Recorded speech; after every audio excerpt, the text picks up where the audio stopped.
Así concluyó la historia de la asambleísta Ana Galarza, al menos en este capítulo, pero ¿concluye realmente? La pregunta se la planteamos a Mauricio Alarcón, abogado, analista de política y derechos humanos, nuestro invitado a esta hora en Primera Impresión. Buen día. Está dicho, la asambleísta Galarza se fue. ¿Qué lecturas nos permite hacer todo este evento? Comencemos por la coalición de voluntades para destituirla. ¿Qué hace posible que se pongan de acuerdo, por ejemplo, los asambleístas de Alianza País y de Revolución Ciudadana? Bueno, creo, Eduardo, buen día, que hay que darle una lectura específica a este tipo de casos que ocurren en la Asamblea Nacional, donde se dan efectivamente mayoría sui generis en la que rivales políticos con ideologías opuestas terminan uniéndose para un producto final, un producto común. En este caso, el día de ayer se ha visto votación de Alianza País, de Revolución Ciudadana, de Suma, del Partido Social Cristiano, de algunos independientes, hasta completar justo 91 votos. Incluso cuando se empezó a tomar la votación de la Asamblea, se detuvo el monitor en 90.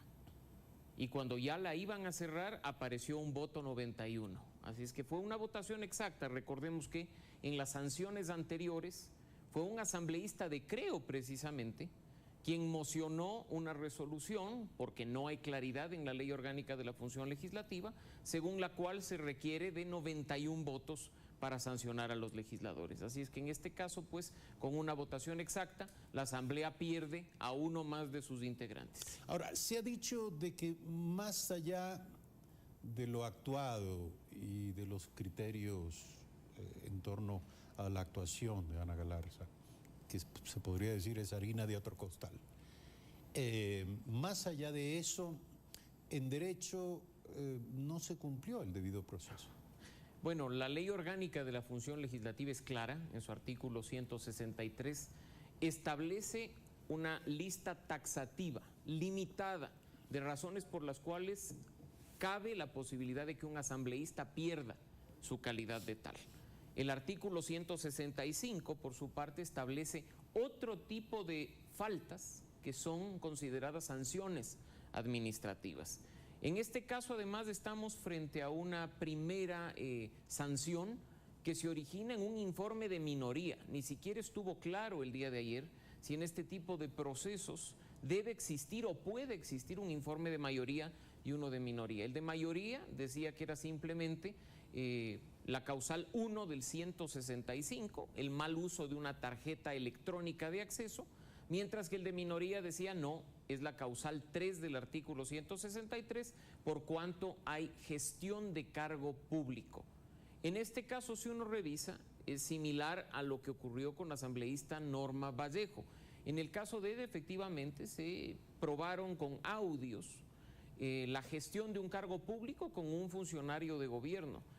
Incluso, a pesar de que estuvo probado hasta la saciedad, no fue posible que Norma Vallejo sea destituida por el tema de los diezmos, porque una falta ética tan grave no consta en el artículo 163 de la Ley Orgánica de la Función Legislativa. Ayer consultábamos a un invitado precisamente sobre eso, le decíamos, pero no es hora de que la Asamblea reforme sus propias normas para que aquellas razones que son las que han despertado el escándalo en torno al comportamiento de algunos legisladores coincidan con las causales para su destitución. Bueno, más allá de una reforma a la Ley Orgánica de la Función Legislativa que debería tramitarse a la brevedad posible, también debemos tener en cuenta que hay un proyecto de código de ética que está entrampado y no avanza en la discusión legislativa. No sabemos por temor de quién.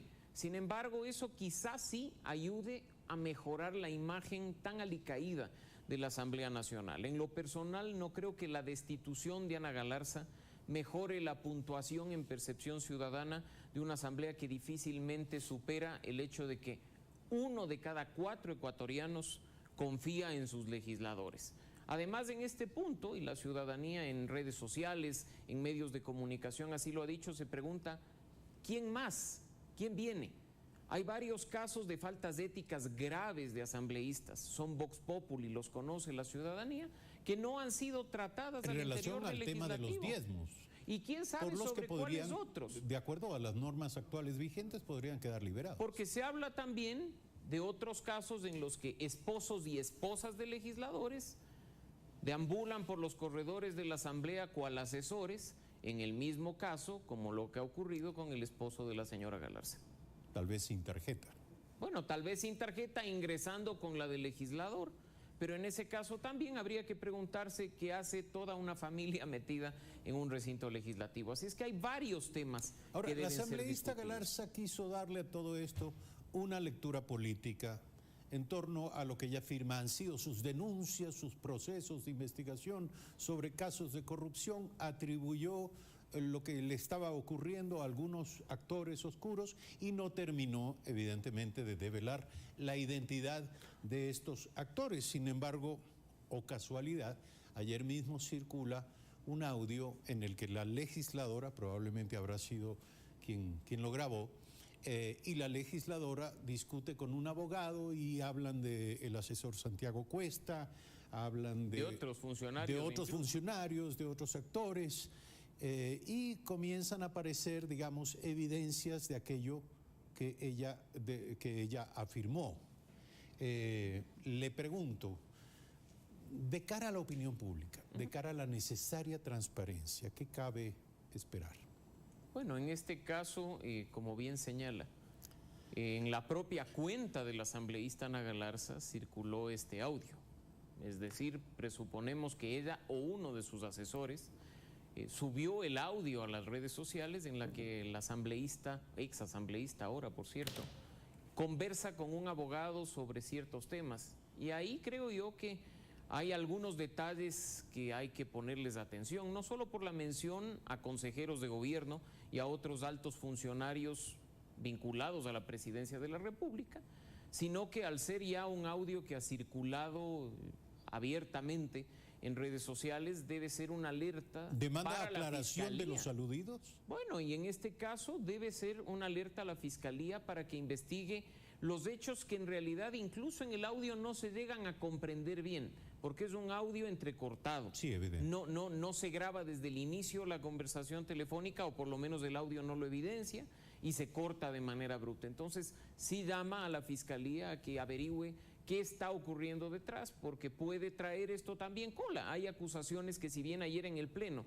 no formaron parte de la defensa de la señora Galarza, pero que estuvieron en el aire durante varios días en medios de comunicación, acusaciones respecto a compra de asambleístas, acusaciones respecto a acciones lideradas por gente en la presidencia de la República, supuestamente para librarse de Ana Galarza por su rol fiscalizador. Así es que ahí estamos frente a denuncias públicas de presuntos cometimientos de delitos que deben ser investigadas por la Fiscalía. Ecos de lo acontecido ayer en la Asamblea Nacional, luego de la destitución de la asambleísta Ana Galarza. Gracias, Mauricio Alarcón, por aceptar la invitación a este programa. 7 de la mañana, 8 minutos, hacemos un brevísimo corte.